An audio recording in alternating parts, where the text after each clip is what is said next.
그 소기관 마무리만 하면 끝인 것도 아니고 저거 해야지. 저 뭐냐, 그 뒤에 또 진도 더 나가야 되니까. 일단은 소기관이 우리 세포 골격 전까지는 다 했었어요. 액포까지. 그래서 핵, 그리고 뭐 핵막, 그리고 핵의 바깥쪽 외막이 연장돼서 나온 소포체. 그래서 소포체는 거친면 소포체, 매끈면 소포체 뭐 이렇게 있었고요. 그 다음에 그 리보솜, 리소좀, 골지치에 이렇게 해서 보통 이제 기능을 하거나 막성 소기관 이런 애들은 주로 이제 거의 다 다뤄본 건데, 그런 얘기를 하면서 당연히 하나하나의 기능은 다 알아야 되고 무슨 일을 하고 어떤 구조를 가지는지는 다 알아야 되는데요. 근데 그런 흐름에서 막이 몇 개인지 되게 중요하다고 강조했었잖아. 근데 이 소기관에서 지금부터 다루는 애들은 어떻게 보면 되게 중요해요. 왜? 여러분들한테 그냥 생소하기 때문에 중요한 애들이야. 세포 골격은 굉장히 생소하기 때문에 중요해요. 근데 사실 소기관으로서의 기능은 그렇게 많지 않고요. 그렇게 중요하진 않습니다. 일단 이제 세포 골격이라고 부르는 애들은 뭐냐면 말 그대로 세포의 골격이 되는 거야.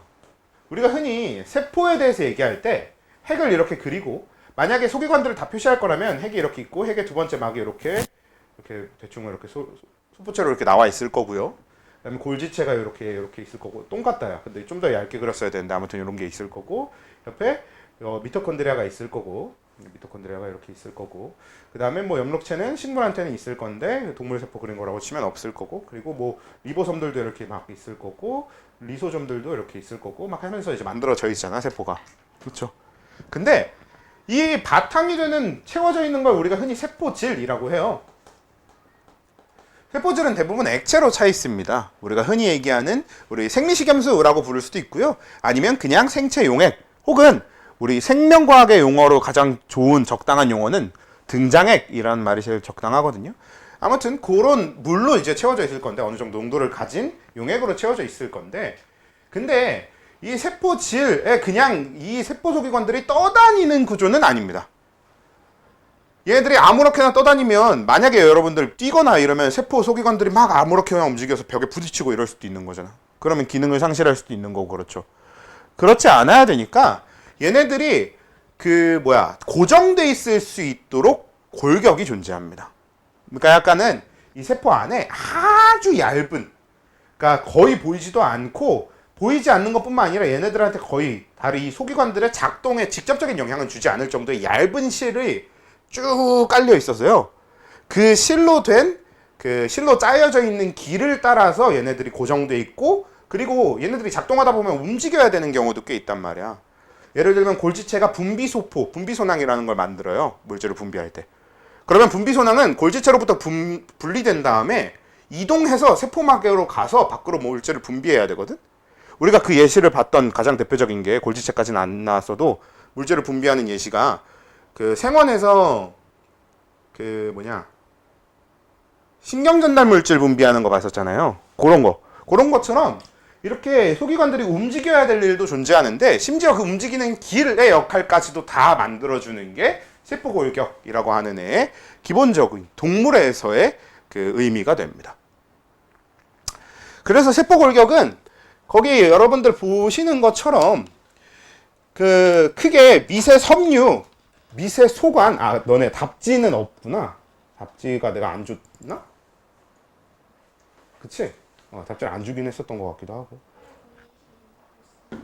내가 파일 보내준다고 했었는데 안 보냈어? 내가 보냈어? 보냈으면 됐지 뭐. 그래서 거기 보시면은, 그러니까 답지로 보든 공지로 보든 상관없는데, 거기 보시는 것처럼 딱 세 가지가 크게 있어요. 미세 소관, 중간 섬유, 미세 섬유, 이렇게 세 가지가 있습니다. 그러니까 얘들은 다 그냥 골격의 역할을 하는, 이름부터가 섬유잖아. 섬유. 그러니까 실인 거지, 실. 결국은 이런 섬유가 발달해서 여러분들 알고 있는 거 뭐예요? 여러분들 이미 알고 있던 섬유 하나 있지 않아? 근육섬유가 만들어지는 겁니다. 근육 원섬유가 만들어지는 거예요. 근육 원섬유도 결국 이 세포 골격의 일부인 겁니다. 그러니까 이 세포 골격의 변형 형태인 거지. 근데 세포 골격에 해당되는 이 세 가지는 크기가 달라. 미세 소관이 제일 크고요. 제일 작은 게 미세 섬유예요. 그러니까 미세 섬유는 말 그대로 섬유, 실 그 자체인 거고, 미세 소관은 관처럼 되어 있습니다. 둥글둥글하게 관으로 되어 있거든. 그리고 그 사이가 중간 섬유가 돼서요. 이렇게 되는데 우리 편모와 섬모부터 이야기를 해볼게. 지금 얘기하는 건 이제 이 미세소관, 중간섬유, 미세섬유로 이루어진 애들에 대한 얘기입니다. 어차피 이 세 가지 섬유가 이 세포 골격들이 이루는 기본 기능은 얘네들을 고정해주고 얘네들이 움직일 수 있게 만들어주고 이거거든. 그래서 이걸 세분화해서 더 이상 얘기할 필요는 없고 우리가 이 세포 골격을 이용해서 하는 여러 가지들을 하나씩 정리를 해보는 건데 그 중에서 편모와 섬모 얘네들은 뭐예요? 보통 단세포 생물들의 운동기관이 됩니다.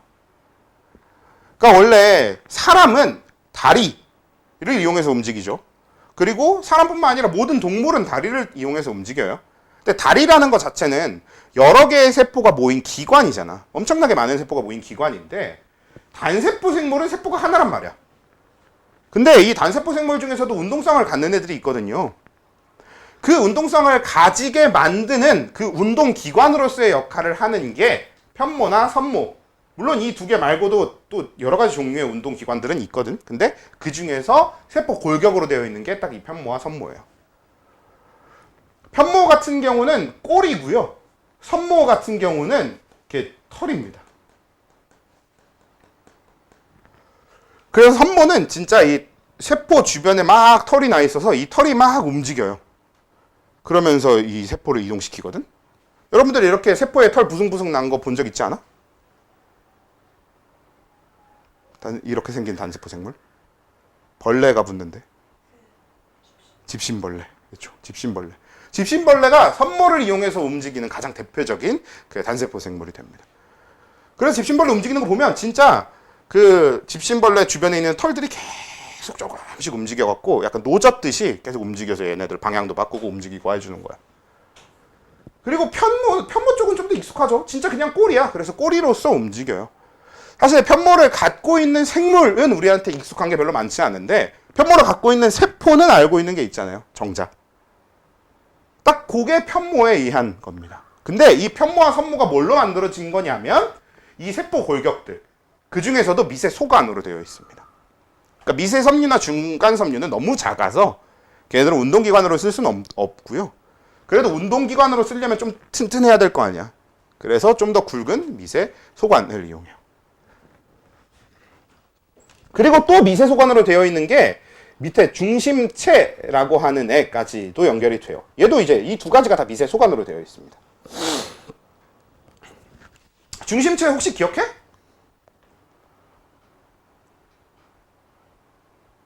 기억 안 나?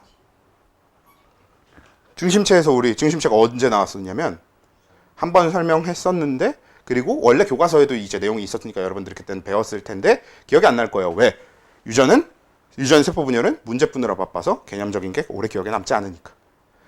우리가 세포 분열을 하다 보면 방추사가 만들어지잖아요. 그 방추사가 만들어지고 방추사가 나오는 곳이 중심체입니다.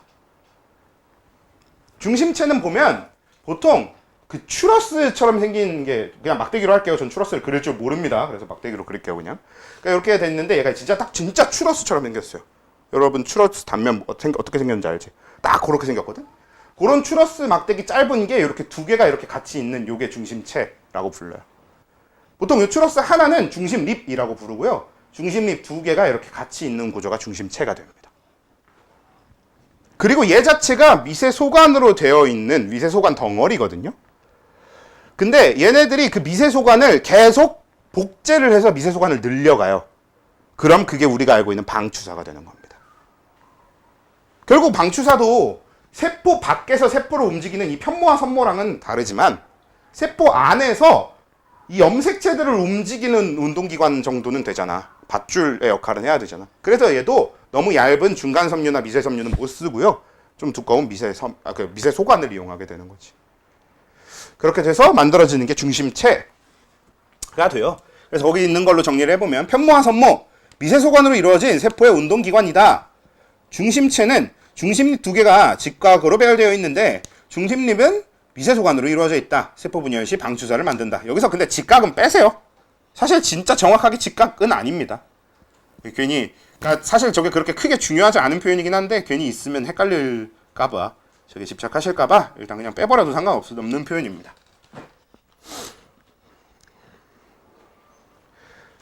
자, 그리고 미세소관 말고 중간섬유나 미세섬유는 어떻게 작동하는가는 없어요. 이렇게 특별 기관으로 존재하지는 않습니다.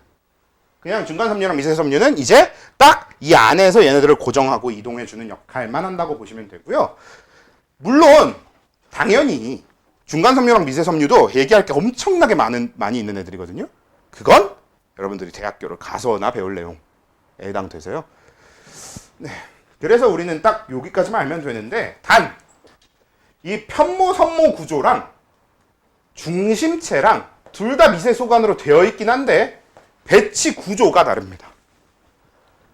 우리가 이 미세소관의 구조에 대해 배치를 얘기할 때 어떻게 얘기하냐면 9+0 구조랑 9+2 구조 이렇게 부르거든.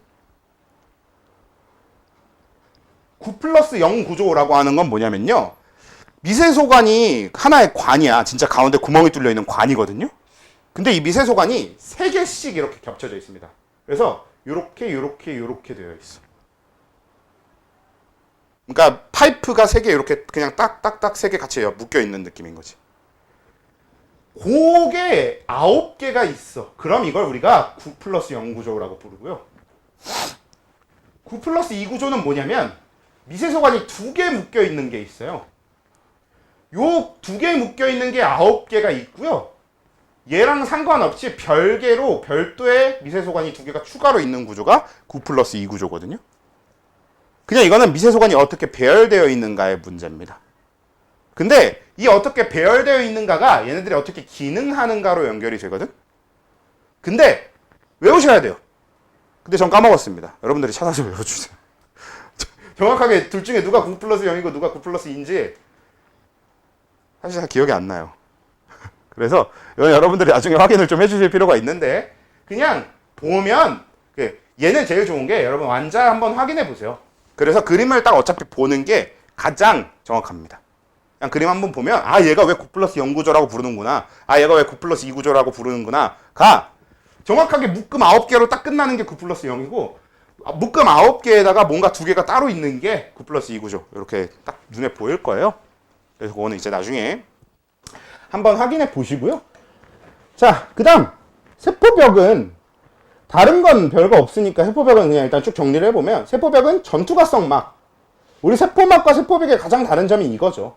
세포막은 반투가성막이라고 해서 어떤 물질은 통과시키고 어떤 물질은 통과시키지 않고 하는 특징이 있는데, 세포벽은 그런 거 없습니다.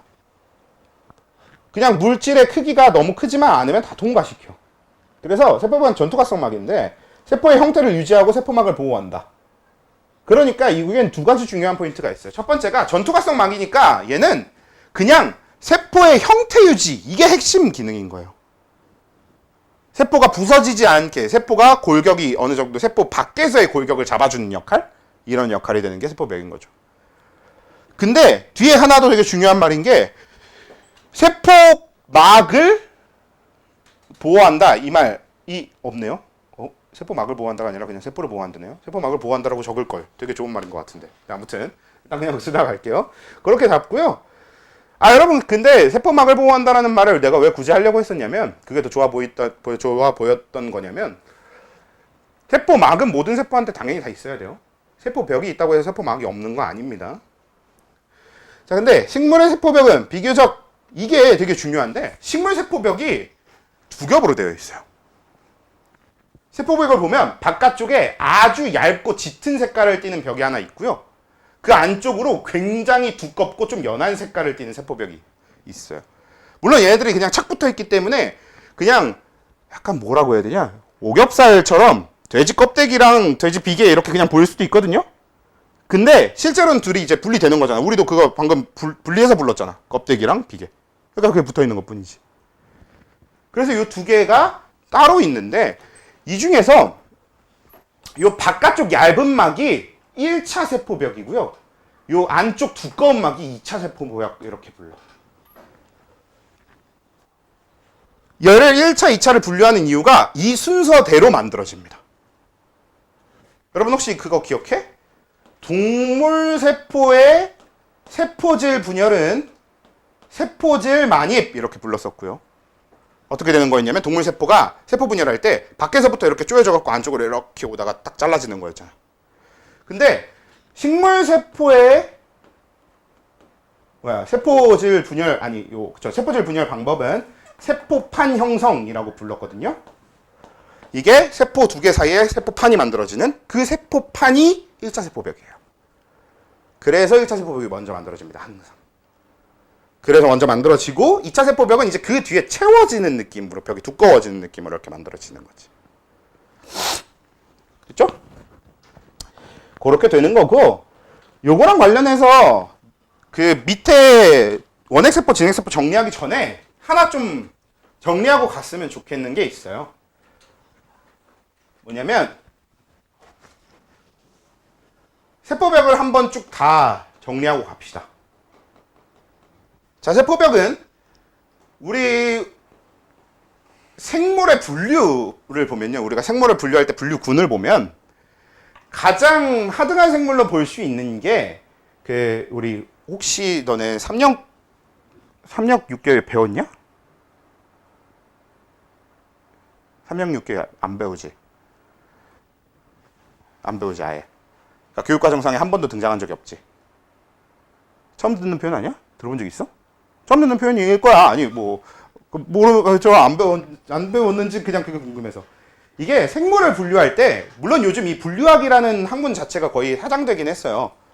분류학이 계통분류학이 옛날에 쓰던 건데 요즘은 계통분류학을 잘 안 해. 좀 다른 방식으로 생물을 분류하는데요.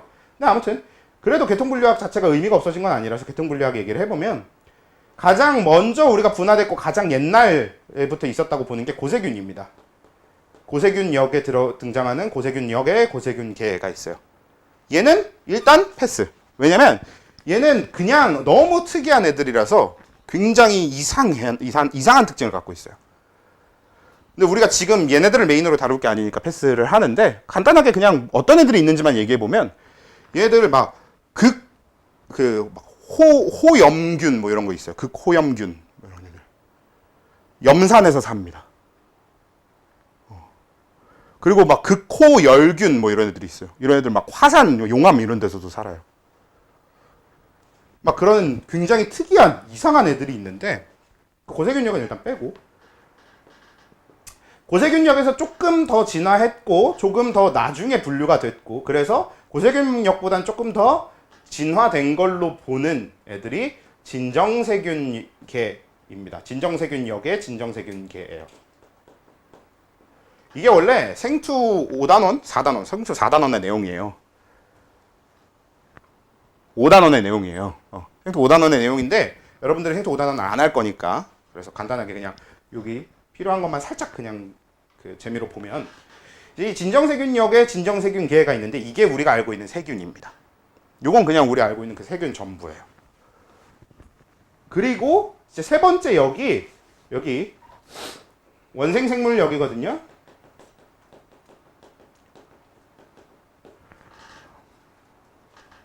이 원생생물역에 들어가는 거는 3역 6개이기 때문에 개가 이제 4개가 남았잖아요. 이 중에 원생생물개가 있고요. 원생생물개는 아주 여러 가지 종류의 원생생물들이 있어요. 그리고 그 여러 가지 종류의 원생생물들을 우리가 관찰해 본 결과 여기서 동물로 진화한 애들과 식물로 진화한 애들과 균으로 진화한 애들 이렇게 세 가지가 다 여기서 보여. 균의 특징을 갖는 원생생물들도 있고 식물의 특징을 갖는 원생생물. 식물의 특징을 갖는 원생생물 우리가 흔히 식물성 플랑크톤 혹은 바닷말, 돌말 혹은 조류 이런 애들이 다 식물의 특징을 갖는 원생생물들입니다. 그리고 동물의 특징을 갖는 원생생물 가장 대표적인 거 아메바 이런 애들. 그래서 이렇게가 일단 원래 나눠지는 건데 이 중에 얘는 아예 논외로 뺐으니까 빼면 얘랑 얘 그러니까 동물 빼고 나머지 전부 얘는 얘로 진화된 애나 얘로 진화된 애나 얘로 진화된 애가 있으니까 일단 얘도 논위에서 빼면요 얘는 이 안에도 특징이 너무 많이 나뉘어요. 원생생물계는 하나로 묶어놨지만 동물의 특징을 갖는 애, 식물의 특징을 갖는 애, 균의 특징을 갖는 애 아니면 동식물의 특징을 동시에 갖는 애 막 이런 아주 특이한 애들이 많기 때문에 얘는 빼면 이 네 개의 가장 극명하게 나뉘는 개 중에서 동물 빼고 나머지는 다 세포벽이 있습니다. 그래서 세포벽에 대해서 되게 중요한 게 동물에 비해 식물이 특별하게 갖고 있는 게 아니라 오히려 다른 생물에 비해 동물이 특별하게 없는 거예요. 그 중에 식물의 세포벽의 성분은 뭐다? 우리 앞에 외웠잖아요. 셀룰로스. 그리고 균계의 세포벽은 키틴입니다. 근데 이 키틴이 되게 재밌는 게 키틴질, 이게 균계의 세포벽을 이루는 성분이거든요. 근데 키틴질은 사람한테도 있어요. 사람한테 있는 키틴질 뭐야? 손톱, 발톱. 얘네 우리 키틴질이라고 하거든. 실제로 손톱, 발톱이 정확하게 그 균계의 키틴과 같아요. 그래서 손톱이나 발톱에 무좀이 쉽게 생기는 겁니다. 그래서 균계의 세포벽이 키틴이고요. 그 다음에 진정세균, 그러니까 세균의 세포벽이 펩티도글리칸이에요. 얘는 외우셔야 됩니다. 그래서 진정세균, 그러니까 세균의 세포벽이 펩티도글리칸이라는 성분으로 되어 있어요. 요거는 좀 정리해 두시고 같이 외워줍시다.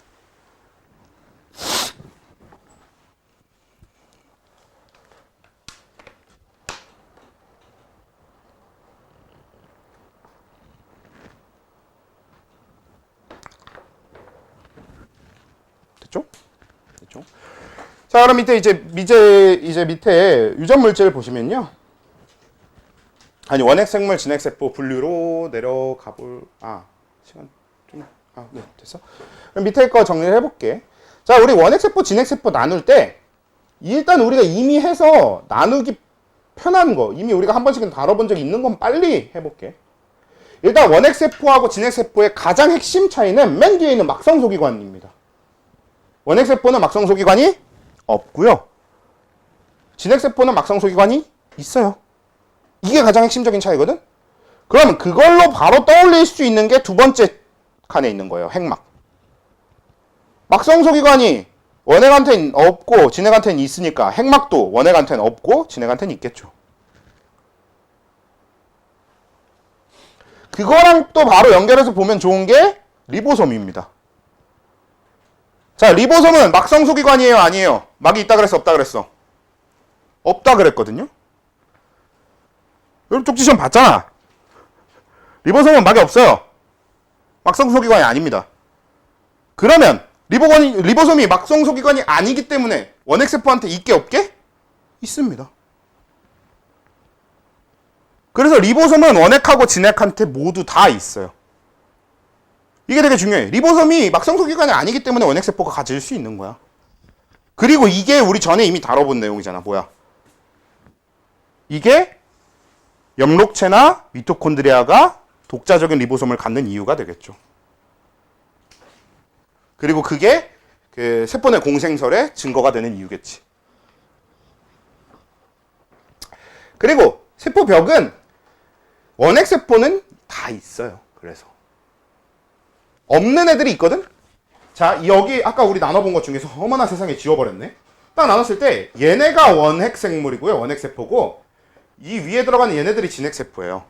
원생생물, 동물, 식물, 균. 얘네들이 다 진핵생물, 진핵세포거든? 근데 이 원핵세포에 해당되는 얘는 세포벽이 있고요. 사실 얘는 세포벽이 있는 애들도 있고 없는 애들도 있는데 얘는 지금 논의해서 뺄 거니까 얘 빼면 얘밖에 없어 어차피. 원핵세포는 세포벽이 당연히 다 있습니다. 라고 보면 돼 지금. 그래서 원핵세포는 세포벽이 있고요. 진핵세포는 세포벽이 있는 애도 있고 없는 애도 있어. 그러니까 동물만 없음이 중요한 포인트지 결국. 동물한테는 없고 나머지한테는 있어.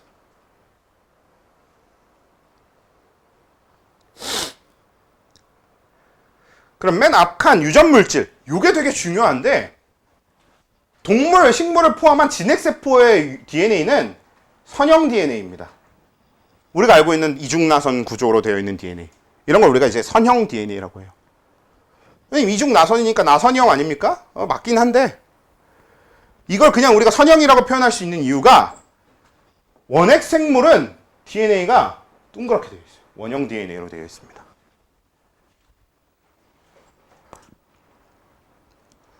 우리가 후에 생명공학 분야에서 저 원형 DNA, 쟤는 플라스미드라는 명칭을 가지고 있거든요. 저 플라스미드의 존재가 생명공학적으로 엄청나게 큰 의미를 가져요. 우리가 저 플라스미드를 아주 유용하게 이용해 주게 됩니다. 미리 한번 언지를 해주면 이 플라스미드 원형 DNA의 특징은 뭐냐? 원래 DNA는 유전 정보를 담고 있고요. 그렇기 때문에 너무너무 중요해서 절대로 고장나면 안 되는 애이기 때문에 우리는 핵막까지 만들어서 DNA를 보호하고 있단 말이야. 그게 진핵세포들이 하는 일이거든. 그래서 이 DNA가 세포 밖으로 빠져나올 일은 아예 없거든요. 근데 원핵세포들은 저 원형 DNA 플라스미드가 세포 밖으로 자유자재로 나올 수 있습니다. 그러니까 수평적 유전 전달이 가능해요. 이게 요즘 가장 문제가 되는 요소야. 이거 관련한 얘기를 좀 해볼게. 그 세균이 있어. 자, 세균의 DNA는 우리가 여기서 원형 DNA라고 했지만 실제로 나누면 세균의 DNA는 크게 두 가지로 나뉘는 겁니다. 하나는 우리가 일반적으로 알고 있는 나선형 DNA, 선형 DNA처럼 세포 밖으로 나올 수 없는 DNA가 있고요. 그리고 나올 수 있는 DNA인 플라스미드가 있고요. 이렇게 두 가지가 다 있는 거야.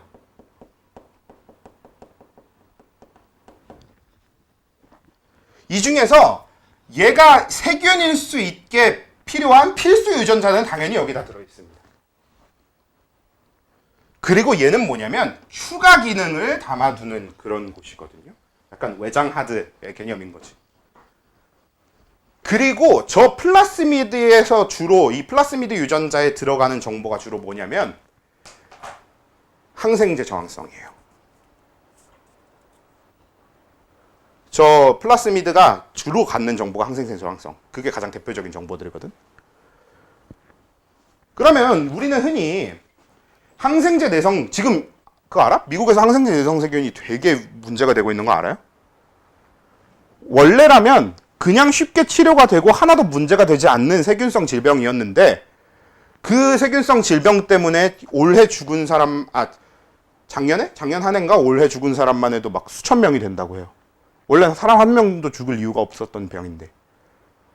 왜? 그 세균들이 항생제 저항성이 생기는 바람에 약으로 해결이 안 되는 거야. 그래서 죽었어 그냥 사람들이. 그래서 지금 이 본격적으로 항생제 저항성 세균들이 문제가 겉으로 드러나기 시작했거든. 예전에는 그냥 이론적으로 문제가 될 거다, 이거 되게 위험하다 계속 얘기만 해왔으면 이제 진짜로 문제가 겉으로 드러나고 있는 상황이 됐는데, 그 항생제 저항성 세균의 가장 위험한 점이 플라스미드에 유전 정보가, 그 항생제 저항 유전 정보가 담기고요. 쟨 세포 밖으로 나올 수 있어요. 한마디로 뭐야? 우리가 일반적으로 알고 있는 것처럼 얘는 멀쩡히 그냥 있었어. 근데 얘가 만들어낸 후손 중에서 갑자기 돌연변이가 생겨서 항생제 저항성이 생기는 애와 아닌 애가 있는 거야. 이런 방식으로 하면 항생제 저항성 유전자가 퍼지는데 오래 걸리고 항생제 저항성 유전자가 없는 애들은 금방금방 다 죽을 거 아니야. 이렇게 생각해야 되는데 유전 정보가 이동할 수 있는 DNA인 플라스미드의 저항성 정보가 담기기 때문에 내가 플라스미드를 만들고 내가 플라스미드를 복제하잖아? 그럼 내 주변에 있는 원래는 저항성이 없는 세균들한테 저항성을 만들어줄 수 있게 됩니다. 유전이 수평 전달이 가능해져. 그래서 되게 위험합니다. 이거. 그래서 요즘 문제가 되는 이유가 그거예요. 반대로 우리가 저 플라스미드의 존재 덕에 생명공학적으로 되게 유용하게 잘 쓰고 있었던 건 사실이지만 오히려 저 플라스미드가 지금은 굉장히 위험하게 돌아가는, 이 판이 돌아가게 된 원인이 되기도 한 거지.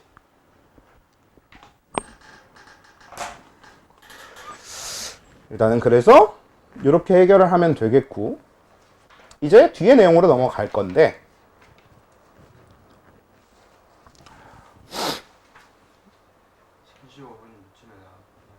그래? 좀 더 일단 듣다 그냥 나갈래? 그래? 그렇게 합시다. 자, 그럼 이제 다음 내용은 어디로 넘어갈 거냐면요. 물질의 이동. 갈 겁니다. 자, 생투의 단원 흐름이 어떻게 되냐면요. 처음에가 우리 지난주에 쭉 정리해서 오늘까지 다뤘던 소기관과 영양 성분들에 대한 이야기. 결국은 세포를 구성하는 물질과 세포의 구성 그 자체. 그쵸? 세포의 구성과 구성 물질. 요게 첫 번째 주제였으면 두 번째가 물질 이동이에요. 세포막을 통한 물질의 이동이고 세 번째 주제가 그 효소고요. 네 번째 주제가 호흡. 근데 호흡광합성은 그냥 일부러 같이 적을게요. 이미 우리가 한 거니까 호흡광합성이고.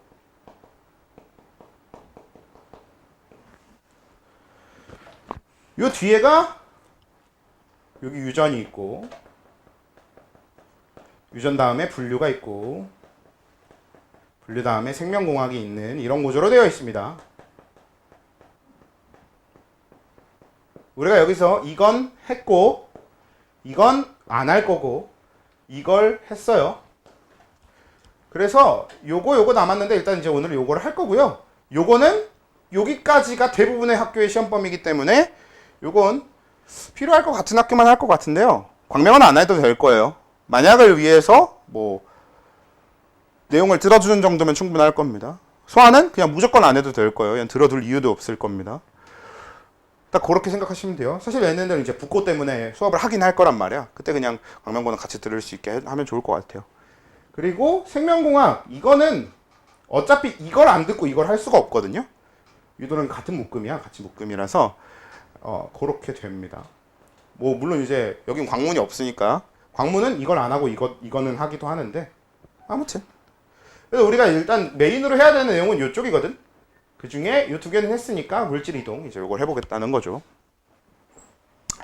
자, 이제 물질 이동은 우리 물질 이동이라는 주제 안에서 하나의 그 내용을 다루는 가장 큰 이유가 이 사람을 포함한 모든 생물한테 세포막이 있기 때문입니다.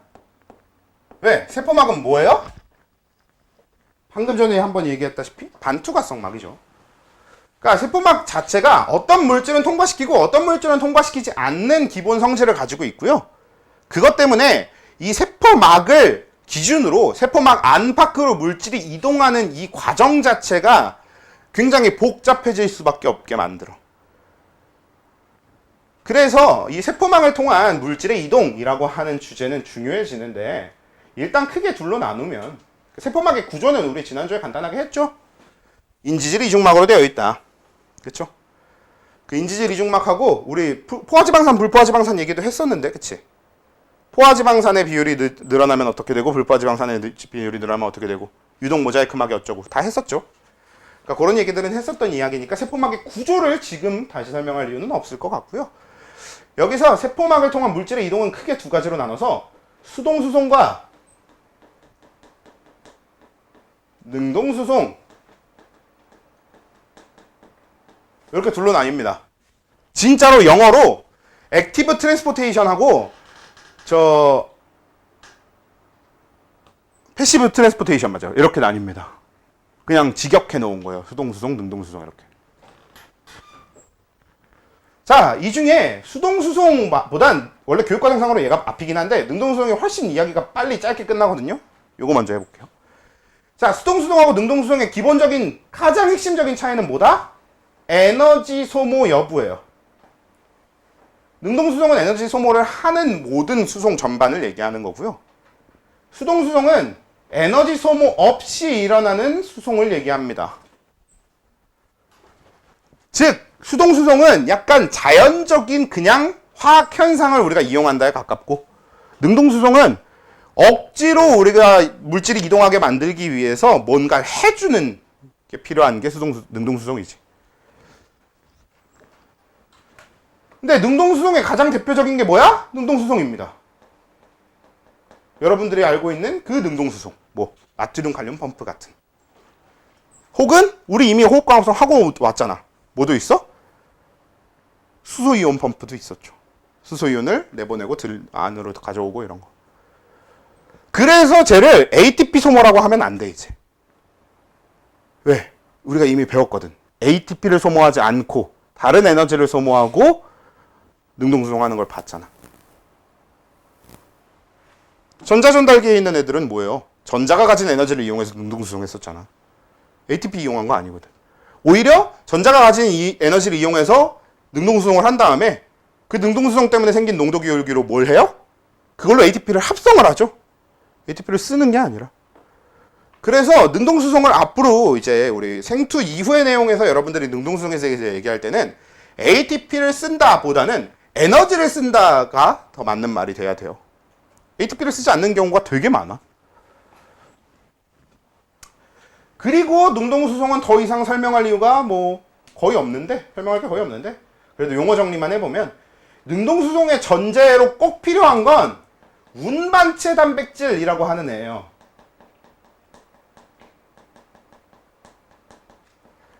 결국 물질을 어느 한 방향으로 이동하려면 그 이동시켜주는 주체가 있어야 될 거 아니야? 그 이동 주체를 우리가 운반체 단백질이라고 부릅니다. 수소이온 펌프면 수소이온을 운반하는 운반체 단백질이 꼭 있어야 돼. 걔한테 에너지를 공급하면 수소이온이 특정 방향으로 이동하게 만들어져 있는 거죠. 그리고 나트륨 칼륨 펌프 때도 마찬가지인 거고. 그래서 능동수송은 운반체 단백질이 꼭 필요하고 주 목적은 뭐예요? 물질을 정해진 방향으로 이동시켜서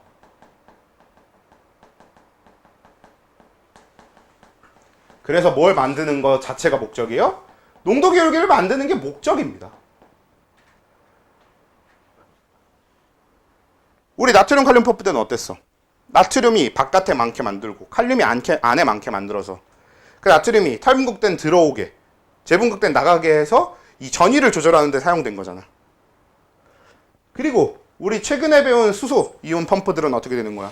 수소 이온을 내보내거나 들여 가지고 와서 양쪽의 pH 차이, 농도 기울기를 만들고 그럼 그 농도 기울기에 의해서 뭐가 일어나? 확산이 일어나잖아. 그 확산을 이용해서 뭘 해? ATP를 합성하고. 그러니까 능동수송의 목적은 항상 농도 기울기를 만드는 것 그 자체가 목적입니다. 그래서 능동수송엔 꼭 운반체 단백질이 필요하다. 그리고 그 운반체 단백질은 물질을 정해진 방향으로 이동시켜서 농도 기울기를 만드는 기능을 합니다가 되는 거고. 자, 근데 능동수송에는 능동수송 말고도 또 있어요. 뭐가 있냐면 세포 내 섭취 라고 하는 것과 세포 외 배출이라고 하는 과정이 됩니다.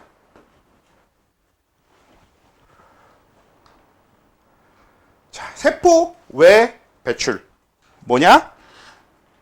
물질 신경 전달 물질 분비 딱 그겁니다. 그러니까 우리가 분비하고 싶은 물질을 주머니 안에 담아. 이게 우리 아까 잠깐 얘기했던 분비소낭이라고 하는 분비소포 내지는 분비소낭이라고 하는 애가 돼요. 우리 분비소낭 중에서 한번 본 적 있는 분비소낭이 시냅스소포인 겁니다. 왜? 시냅스소포 안에 그 신경전달 물질이 들어있었잖아요. 그게 딱 분비소낭인데, 분비소낭의 예시인데, 이 분비소낭 안에 물질이 들어있으면 이 분비소낭이 가서 요 세포막에 가서 붙어요. 근데 세포막도 생체막이고 요 소낭의 막도 그냥 생체막이기 때문에 이 막과 이 막은 완전히 똑같은 막이거든요. 그래서 어떻게 돼? 이 막이 이 막의 일부가 되면서 바깥으로 이렇게 열립니다. 그럼 물질이 바깥으로 이렇게 분비되는 거지. 이게 세포의 배출이에요. 세포의 배출의 핵심은 세포막의 구조가 바뀌어야 되잖아. 그래서 ATP가 소모가 돼. 에너지가 소모가 됩니다. 여기서 에너지가 소모되는 이유는 세포막의 구조를 바꾸느라, 세포막의 구조가 바뀌느라고요. 여기서 또 재밌는 점이 세포의 배출이 일어나면 세포의 크기가 일시적으로 커집니다. 그렇겠지? 세포막인 부분이 늘어나게 되는 거잖아요. 분비소낭만큼. 그래서 일시적으로 커져요.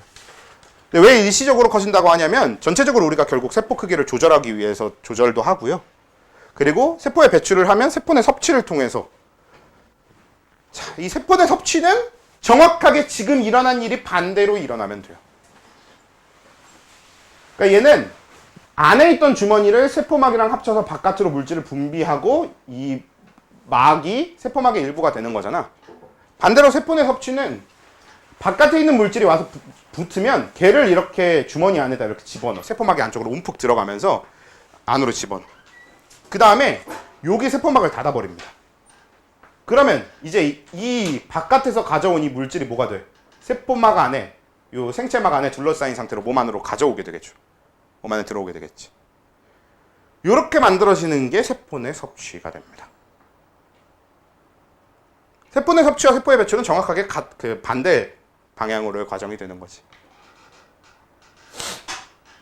이런 걸 통해서 전체 세포막의 크기는 결국 유지되긴 하는데 세포 내 섭취가 일어날 때마다 그 일시적으로는 세포막의 크기가 작아지는 게 맞고요. 세포의 전체 세포막 크기가. 세포의 배출이 일어날 때 그 일시적으로는 세포막의 크기가 일시적으로 커지는 것도 맞습니다. 그러니까 일시적으로 작아짐, 일시적으로 커짐은 맞는 말인데 그냥 세포의 크기 자체가 세포의 배출을 계속하면 세포의 크기가 계속 커져? 그건 아닙니다. 조절을 해요. 그것도 꽤 중요합니다. 그것도 한 번씩 질문하기도 하는 내용이니까. 자, 일단 그래서 세포 내 섭취, 세포의 배출 이렇게 나눴는데 세포의 배출은 그냥 이렇게 일어나는 거구나 만 아시면 되거든. 근데 세포 내 섭취는 좀 다시 한 번 더 나뉘게 돼요. 근데 이 구분은 되게 간단해. 하나는 식세포 작용이고요. 하나는 음세포 작용이에요. 뭐겠어? 식세포 작용이면 뭐예요? 고체 물질을 가져오면 식세포 작용이에요. 우리가 음식을 먹는다라고 하면 보통 이제 고체. 그리고 음세포는 음이면 뭐야? 마실 마시는 거잖아요. 그래서 액체 물질을 가져오면 음세포 작용이 됩니다. 이렇게 안으로 집어넣는 과정에 여기 안에 들어오는 게 고체면 식세포, 이 안에 들어오는 게 액체면 음세포. 이렇게 되는 거지. 가장 대표적인 식세포 작용이 뭐야? 대식세포, 그렇죠? 식균 작용이 되는 겁니다. 이렇게 하면 능동수송, 액티브 트랜스포테이션 끝. 능동수송은 딱 이 정도의 개념에서만 알면 돼서 개념, 외움, 끝의 구조예요. 근데 수동수송은 이야기가 많이 다릅니다.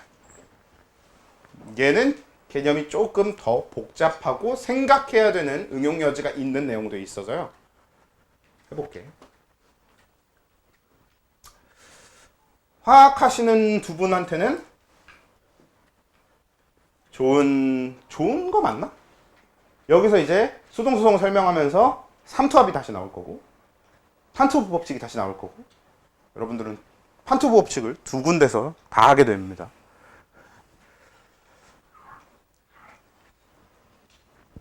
그러고 보니까 오늘 우리 판투브 법칙 다뤄봤어야 되는 거였구나. 다음 다루면 되니까 뭐. 자, 수동수송 보시면 수동수송은 그러니까 패시브 트랜스포테이션은 크게는 두 가지로 일단 나뉘어요. 하나는 확산이고 하나는 방금 이미 다 얘기를 해버렸기 때문에 그냥 적을게요. 삼투입니다. 근데 사실 확산과 삼투는 본질적으로 같아요. 그래서 어떻게도 많이 쓰냐면 확산을 화학에서는 이렇게 쓰지 않는데 생명과학에서는 확산을 화학 삼투라고 부르기도 합니다. 아마 여러분 프린트 그림에서 본 적 있을걸?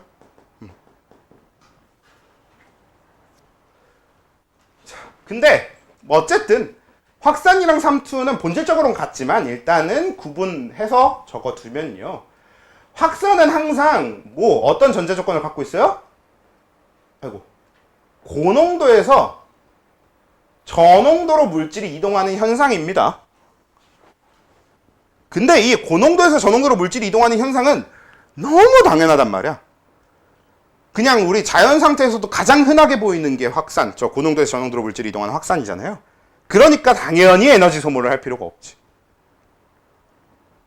다만 확산은 두 가지가 있어요.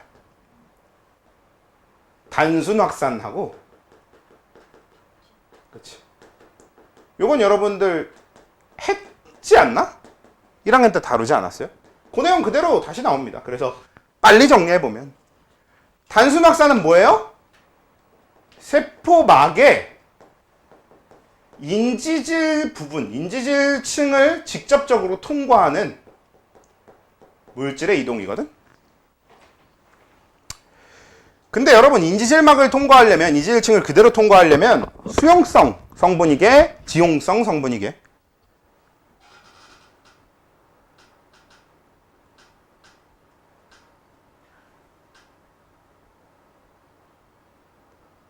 여러분들 한번 생각해봐. 세포막에 아무 조건 없이 그냥 세포막 자체의 인지질막을 그냥 통과할 수 있는 물질이 수용성 물질인 게 우리한테 유리할까? 지용성 물질인 게 유리할까?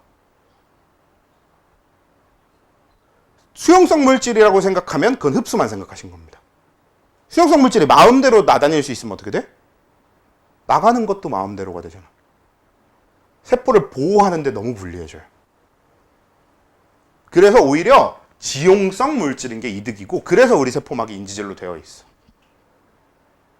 그래서 수분 손실을 최소화할 수 있는 거예요. 세포가 수분 손실을 최소화할 수 있는 가장 큰 이유가 인지질층을 물이 통과를 거의 그러니까 아예 못하지는 않고 할 수는 있는데 굉장히 느려요. 세포막을 통한 일반적인 그냥 물의 이동은 좀 느립니다. 만약에 세포막의 성분이 수용성 성분에 좀 더 가까웠다면 그럼 물이 이동하는 게 더 쉬웠을 거고, 그럼 수분 손실도 되게 컸을 겁니다. 그러니까 우리가 꼭 가져오는 것만 생각하면 안 되고 잃는 것도 생각해야 돼. 잃는 걸로 생각해보면 수용성이 막 다니게 만드는 게 더 위험하잖아. 오히려 실제로 인지질 봐봐. 인지질 이중층 구조가 어떻게 되어 있어요? 이렇게 되어 있잖아요. 이게 여러 겹으로 쭉 이렇게 있는 거잖아. 자, 여기가 지방산 부분이라서 여기가 지용성 기름 부분이고요. 요 양쪽으로가 인지질 부분이라서 여기가 물이랑 친한 부분, 친수성기거든요.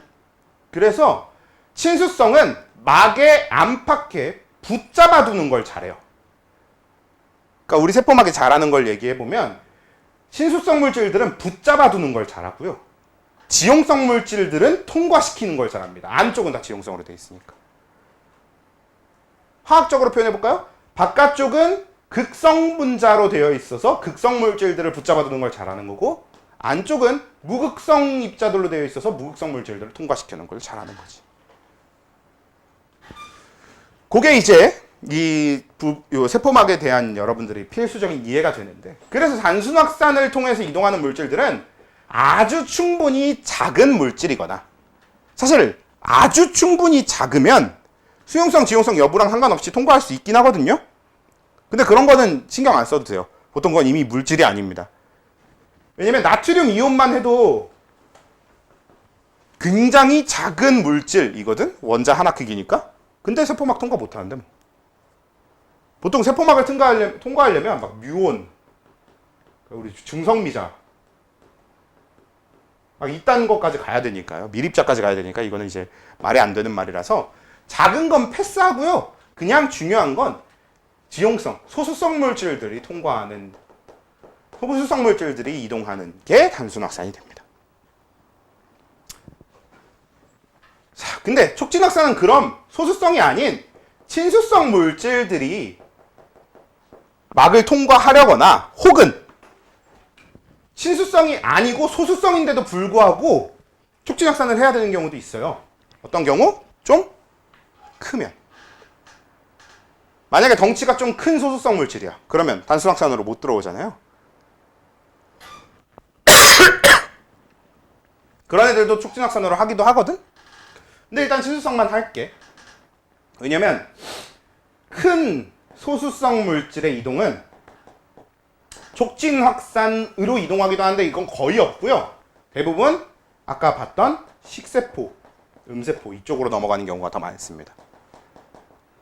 그래서 일단 친수성만 딱 집어넣으면, 촉진 확산은 이제 친수성 물질들을 이용해서 하는 거고, 이게 친수성 물질들이 이동하기 위해서 필요한 거고, 얘는 꼭 뭐가 필요해요? 여러분들이 알고 있는 통로 단백질. 이 꼭 필요한데, 꼭 통로 단백질일 필요는 없고요. 운반체 단백질인 경우도 있습니다. 그래서 이 두 가지, 통로 단백질과 운반체 단백질 둘 중 하나는 필요한 게 단백질 적어야 되겠네. 그래서 이 단백질을 이용해서 물질이 이동하는 게 촉진 확산입니다. 그래서 이게 되게 중요한 포인트가 돼. 이것도 일종의 하나의 중요한 포인트가 되는 게 통로 단백질은 확산용인데 운반체 단백질은 확산용이 있고 능동수송용도 있는 겁니다. 이건 구분이 필요해요. 운반체 단백질은 능동수송하는 운반체 단백질이 있고 확산을 하는 운반체 단백질이 있는 거예요. 통로 단백질은 그냥 다 확산입니다. 왜냐면 통로 단백질은 길을 뚫어놓는 거고 운반체 단백질은 단백질이 작동을 해서 물질을 이동시켜주는 거거든. 그래서 통로 단백질로는 능동수송은 어차피 절대 못해요. 그냥 길이 뚫려 있는 거니까. 우리가 배웠던 NAK 펌프, NA 통로, K 통로 이거 전부 다 운반체 단백질입니다.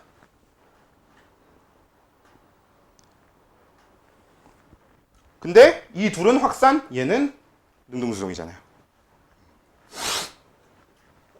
자, 그래서요 요렇게 일단 나눠지는데 아마 3투는 오늘 하는 거는 포기. 아마 다음 설명에서 다음 수업에서 다음 주에 이어서 해야 될 것 같은데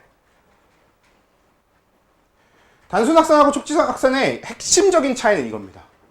단순 확산이 어떻게 이동하는 거고 누가 이동하는 거고 촉진 확산이 어떻게 이동하는 거고 누가 이동하는 거고도 당연히 중요한데 속도의 차이가 생겨요. 자, 여러분들이 생각했을 때 누가 더 빠를까? 이름만 봐도 촉진 확산이 더 빨라 보이잖아요? 이름이 뭔가 촉진이잖아. 단순 확산, 단순하게 하는 거고. 실제로 촉진 확산이 더 빨라요. 그래서. 근데 그걸 그냥 이름이 촉진 확산이니까 말고도 생각해보면 세포막 인지질을 통과하는 것과 얘 단백질을 통과하는 게 아예 다른 문제인 게 인지질은 얘네들이 다닥다닥 붙어 있어요. 그럼 얘네들이 다닥다닥 붙어 있으면 이 붙어 있는 곳을 지용성 성분들이 그냥 비집고 지나가는 거거든. 근데 그에 비해서 촉진 확산은 어떤 물질들만 지나다니라고 길을 뚫어 놓은 거야. 혹은 지가 직접 엘리베이터처럼 옮겨주기까지 해. 그러니까 이쪽이 이쪽보다 본질적으로 빠를 수밖에 없는 구조입니다. 그렇지? 그래서 촉진 확산이 단순 확산보다 빨라요. 저는 보통 이걸 어떻게 묘사를 하냐면 단순 확산은 어떻게 생각하시면 되냐면요. 약간 그 비포장도로 같은 느낌이고 그리고 촉진 확산은 고속도로 같은 느낌인 거지. 그러니까 인지질층은 원래 지용성 양분을 이동시키기 위한 게 아니라 그냥 이 세포를 보호하기 위해 있는 막이거든. 그래서 그냥 있는 땅인데 글로 지용성 물질들, 소수성 물질들이 이동할 수 있을 뿐이야. 근데 얘는 이 단백질의 존재 이유가 이 친수성 물질들을 이동시키기 위해서만 존재하거든. 그래서 얘는 고속도로 같은 느낌. 차가 다니라고 있는 길. 얘는 그냥 땅이야. 글로 차가 다닐 뿐. 그래서 이쪽이 훨씬 느리고 이쪽이 훨씬 빨라요. 잘 닦여 있고 얘는 그냥 원래부터 길이 아닌 그냥 다닐 수 있을 뿐. 이런 개념이라. 그리고 지금 이 설명이 아주 유효하고 중요한 이유가 뭐냐면 그래서 촉진 확산 속도는 빠르고 단순 확산 속도는 느리거든요. 근데 지금 이 그래프, 자, 요 그래프에서 Y축이 속도, 물질의 이동 속도가 돼요. 물질의 속도. 근데 얘가 보통 초기 이동 속도 정도로 표현이 되는데 이 표현에 대한 이야기는 일단 조금 더 이따 하고 X축이 시간인 뭐 이런 게 아니라 농도예요. 즉 농도, 물질의 양이 늘어날수록 속도가 어떻게 변하는가에 대한 얘기거든. 자, 이걸 아주 단순하게 한번 설명을 해볼게. 자, 농도가 늘어나면 속도가 빨라져요. 이유는 물질이 한 개야. 그러면 시간당 몇 개 이동하겠어? 한 개. 물질이 두 개야. 시간당 몇 개가 이동하겠어? 두 개. 물질이 세 개야. 시간당 몇 개가 이동하겠어? 세 개. 그러니까 농도가 높아지면 속도는 빨라지겠지. 기본적으로 그냥 이런 구조야. 그래서 농도가 높아지면 촉진확산이든 단순확산이든 다 빨라집니다. 그래서 농도가 높아질수록 속도가 빨라지는 것까진 오케이인데 촉진확산은 훨씬 빠르고 단순확산은 훨씬 느린데 촉진확산은 이런 그래프가 됩니다. 그에 비해 단순확산은 이런 그래프가 돼요. 즉 무슨 얘기냐? 단순확산은 농도가 높아지면 높아질수록 속도, 확산 속도가 계속 빨라질 수 있는 구조예요. 원래 속도는 엄청 느리지만 농도가 충분히 높으면 굉장히 빨라질 수도 있어. 반대로 촉진확산은 속도가 원래부터 되게 빠른 대신 더 이상 빨라질 수 없는 시점이 있습니다. 자, 뭐야? 이거 비포장도로라고 했잖아요. 그러니까 얘가 비포장도로인데 엄청, 비포장도로는 어때? 평야 이런데 비포장되어 있으면 어떻게 돼요? 그냥 엄청 넓잖아. 길이 엄청 넓은 거잖아. 대신 포장되어 있지 않으니까 차 자체가 가는 속도가 느릴 뿐인 거지, 차가 10대면 동시에 10대가 갈 거고 100대면 동시에 100대가 갈 거고 1000대면 동시에 1000대가 갈 수 있는 넓은 들판인 거야. 왜? 세포막으로 이동하거든. 세포막이 인지질로 이동하거든. 세포막의 대부분이 다 인지질층으로 되어 있기 때문에 아무데로나 들어가면 돼서 물질이 많아져도 들어갈 수 있는 공간 자체가 너무, 면적 자체가 너무 넓어서 아무데로나 들어가면 돼요. 농도가 높아지면 속도가 계속 빨라집니다. 근데 고속도로는 어때? 딱 이 단백질을 통해야만 이동하는 거잖아. 그래서 한 대가 이동하는, 하나의 물질이 이동하는 속도 자체는 훨씬 빨라, 단순확산보단. 왜? 얘는 이동시켜주니까. 고속도로니까. 근데 고속도로에 차가 너무 많으면 결국 어떻게 돼? 차가 막히잖아. 그렇죠? 오히려 농도가 너무 높아지게 되면 어떤 현상이 발생하게 되냐면 딱 여기서 그냥 이어가면 돼. 이렇게 늘어났는데 만약에 단백질이 딱 10개 있어봐. 그러면 이렇게 속도가 늘어나다가 10개까지는 시간당 10개가 이동해서 계속 빨라질 거거든? 근데 11개째가 돼도 시간당 이동할 수 있는 양은 몇 개로 한정돼? 10개가 되겠지. 왜? 단백질이 10개밖에 없으니까 한 번에 이동시켜주는 게 한 개당 하나. 그럼 10개가 동시에 딱 이동. 요게 한 타임에 일어날 수 있는 일 전부잖아. 나머지 한 개는 무조건 다음 타임에 이동해야 되잖아. 이렇게 속도가 빨라질 수 없는 구간이 나타날 수밖에 없게 됩니다. 이걸 우리가 막단백질이 포화된다라고 표현을 해요. 인지질막은 워낙 넓게 펼쳐져 있으니까 인지질막이 포화될 일이 없어. 근데 막단백질, 통로단백질, 운반단백질은 그 단백질 자체가 포화될 일이 있기 때문에 속도의 최대치, 포화 지점이 있는 거죠. 그래서 촉진확산의 그래프가 요거고 단순확산의 그래프가 요거라는 거 아주 중요합니다. 생투는 그래프가 많아요. 생투는 호흡광합성 쪽은 그래프가 별로 없고요. 오히려 호흡광합성을 제외하면 그래프가 되게 많습니다. 그래프를 이용해서 물어보는 게 가장 편하니까. 됐죠? 딱 여기까지 하면 되겠네요. 삼투는 다음 시간에 하겠습니다.